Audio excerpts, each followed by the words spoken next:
Programme کا تعارف کروانے سے پہلے سب سے پہلے آج کی ایک عام خبر اور اچھی خبر دیکھیے ذرا.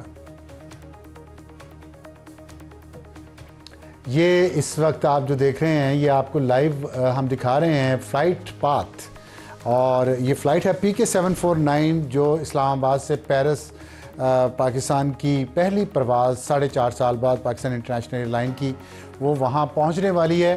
اور دوہری شہریت والے پاکستانی جو دوسرے ملکوں میں رہتے ہیں وہ پاکستان کو گالیاں نکالنے میں، پاکستان کا پاسپورٹ جلانے میں اور پاکستان کے اوپر مسلسل تنقید کرنے میں، پاکستان کے خلاف لابنگ کرنے میں بہت آگے ہیں. سارے نہیں، بہت سارے اس میں آگے رہتے ہیں پاکستان کو بدنام کرنے میں، لیکن انہیں پاکستان سے ہمیشہ ٹھنڈی ہوا اور PI کی فلائٹ ہی آئے گی، یہ یاد رکھیے گا. اور آج میں پڑھ رہا تھا جب یہ PI کی فلائٹ کا آغاز ہوا کہ وہاں پہ جو پاکستانی جن کی اموات ہو جاتی ہیں، PIA یورپ سے، امریکہ سے، برطانیہ سے ڈیڈ باڈیز فری میں پاکستان لاتی تھی.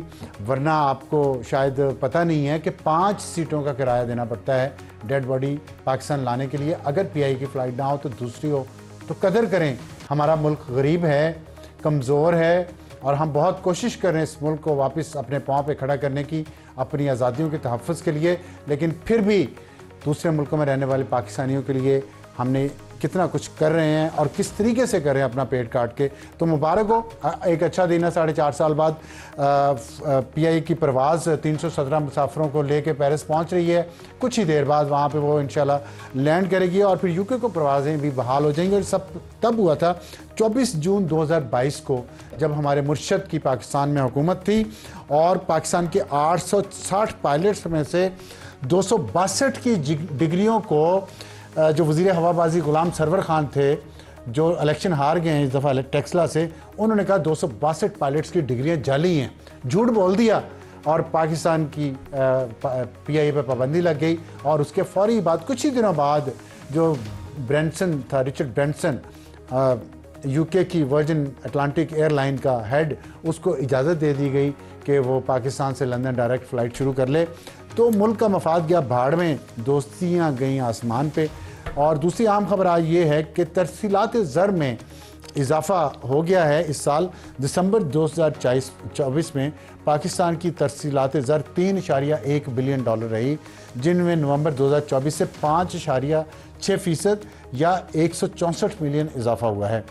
اور یہ اس کے باوجود ہے کہ PTI کے چیئرمین عمران خان صاحب نے ترسیلات زر کی بائیکاٹ کی کال دے رکھی ہے ان پاکستانی کو جو دوسرے ملکوں میں رہتے ہیں، جن کے لیے آج 4.5 سال بعد PIA نے فلائٹس دوبارہ شروع کی ہیں. تو انہوں نے بھی جواب صحیح دیا، انہوں نے زیادہ پہلے سے ترسیلات زر بھیجی ہیں.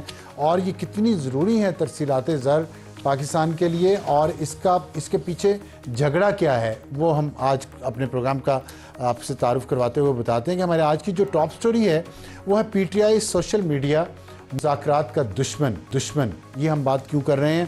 اس کی وجہ یہ ہے کہ خان صاحب نے ایک ٹویٹ کیا کچھ دن پہلے، اور اس ٹویٹ میں انہوں نے جو باتیں کی اس کی وجہ سے ہم نے اپنے پوڈ کاسٹ میں، میرا ایک پوڈ کاسٹ سما ڈیجیٹل کے لیے جو ہوتا ہے، میمونہ ستار جس کی ہوسٹ ہیں، اس میں نے کچھ کہا تھا، وہ آپ ذرا دیکھیے گا. سب نے آج بات کی ہے اڈیالہ جیل میں، اور انہوں نے کہا ہے کہ جو سول نافرمانی کی تحریک ہے وہ شروع ہو چکی ہے، اور پاکستانیوں کو کہا ہے کہ آپ پیسے پاکستان نہ بھیجیں. یہ مذاکرات کسی نتیجے پہ نہیں پہنچیں گے. نتیجے پہ صرف ایک صورت میں پہنچ سکتے ہیں. وہ کس صورت ہے؟ کہ خان صاحب جو ہیں وہ خود اپنے جو زبان ہے اس کو روکیں، اور جو ان کے باہر بیٹھے لوگ اور پاکستان میں بیٹھے لوگ ہیں جو اس ملک میں جھوٹ کے ذریعے نفرت پھیلا رہے ہیں اور پاکستان کے خلاف پروپیگنڈا کر رہے ہیں، جب تک وہ نہیں رکے گا تب تک کوئی ڈیل نہیں ہو سکے گی. خان صاحب اللہ بہتر جانتا ہے ان کا دماغ کیسے کام کرتا ہے، لیکن میں سمجھتا ہوں کہ سیاسی لیڈر اگر کوئی سلجھا ہوا ہو، جس کو قوم کی فکر ہو، ان کے روٹی کی فکر ہو، ان کے معاشی مسائل کی فکر ہو، تو وہ کہیں نہ کہیں اپنے آپ کو جھکاتا ہے.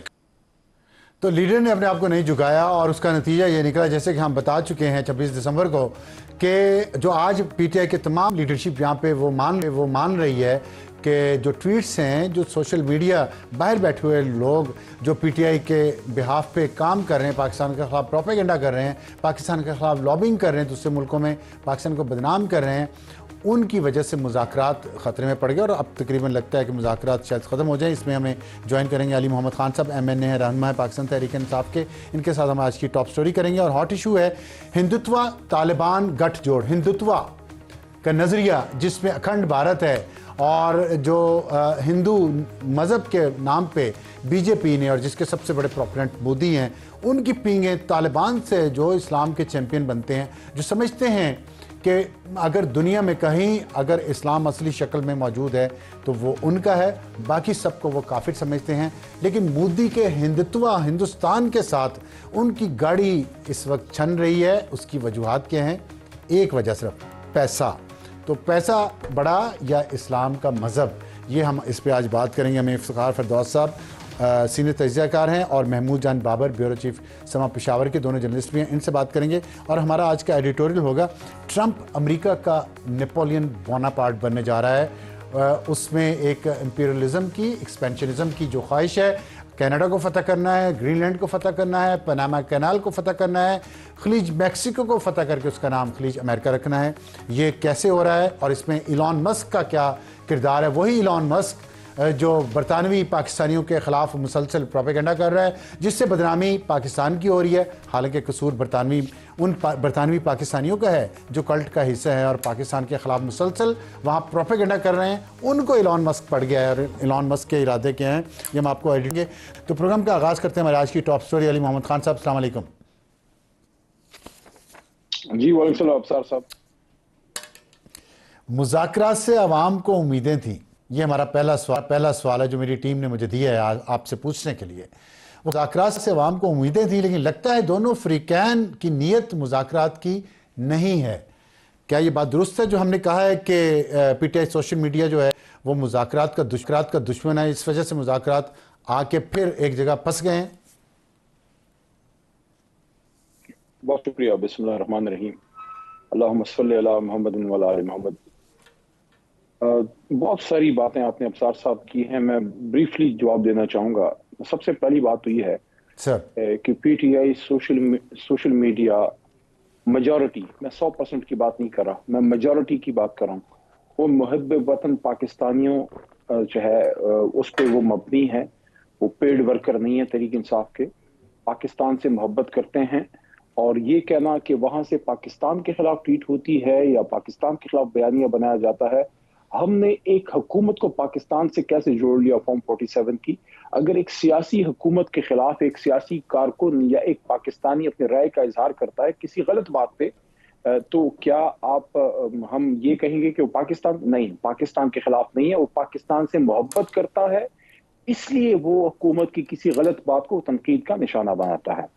دوسری چیز یہ ہے کہ میں بدگمانی نہیں پھیلانا چاہتا, میں نہیں پریزیوم کرنا چاہتا کہ جو ٹاکس ہیں, جو نیگوسیشنز ہیں وہ فیل ہوں گی. اگر کسی کی یہ اپریہنشن ہے یا کسی کی خواہش ہے, میری دعا ہے کہ یہ ٹاکس جو ہیں وہ کامیاب ہوں. تیسری بات یہ ہے کہ PIA کے حوالے سے آپ نے ابتدائیہ میں کچھ باتیں کی ہیں, میں خوش ہوں. اگر پیرس ہماری پاکستان انٹرنیشنل ایئر لائنز جا رہی ہے, سب کے لیے خوشی کی بات ہے, لیکن یہ زیادتی ہوگی کہ PIA کی تباہی کی ذمہ داری آپ عمران خان صاحب یا تحریک انصاف پہ ڈالیں. ہمارے دور میں تو PIA جو ہے وہ لٹ چکا تھا, تباہ ہو چکا تھا. جو PIA کی تباہی کی داستان ہے وہ تو 3-4 دہائیوں پہ مبنی ہے. وہ PIA جس نے ایمریٹس اور کیتھے پیسیفک کی بنیادیں ہماری وجہ سے ڈنی, وہ عمران خان صاحب کے نہیں, وہ میاں نواز شریف صاحب کی, زرداری صاحب کی, بے نظیر صاحبہ کی اور مشرف صاحب کے دور میں یہ ہماری PIA تباہ ہوئی. عمران خان صاحب نے ریوائیو کرنے کی بے انتہا کوشش کی. ہاں, اس بات سے میں ایگری کرتا ہوں کہ غلام صبر خان صاحب کی وہ بات جو تھی وہ غیر ضروری تھی, اس سے نقصان ضرور پہنچا. لیکن اگر آپ سارا دوش خان صاحب یا تحریک انصاف کو دیں گے یہ زیادتی ہوگی, کیونکہ وہ تباہ ہو چکا تھا جب ہم آئے. آخری بات یہ ہے ابصار صاحب, کچھ لوگ شاید سخت بیانات بھی دیں نیگوسیشنز کے حوالے سے, کچھ لوگ شاید تند و تیز باتیں بھی کریں, لیکن میں سمجھتا ہوں کہ ابھی ہمیں امید کا دامن نہیں چھوڑنا چاہیے. سیاسی لیڈرشپ کا امتحان ہے, کوئی ثابت کرے کہ وہ اپنے مسئلے آپس میں بیٹھ کے خود حل کر سکتے ہیں. مجھے یقین ہے حل کر سکتے ہیں اگر ان کو حل کرنے دیا جائے. عمران خان صاحب کے حوالے سے ایک بات آخری میں کر کے پھر آپ جو سوال کریں گے آپ کا بھائی حاضر ہے. دیکھیے, آپ نے اپنے ابتدائیہ میں ایک بات کی کہ میں حیران ہوں کہ خان صاحب, آپ نے پوڈ کاسٹ میں جو ایک بات شاید کی تھی کہ خان صاحب کا ذہن کام کیسے کرتا ہے, اس پہ میں بات کرنا چاہوں گا. خان صاحب کا ذہن جی پاکستان کے لیے ایک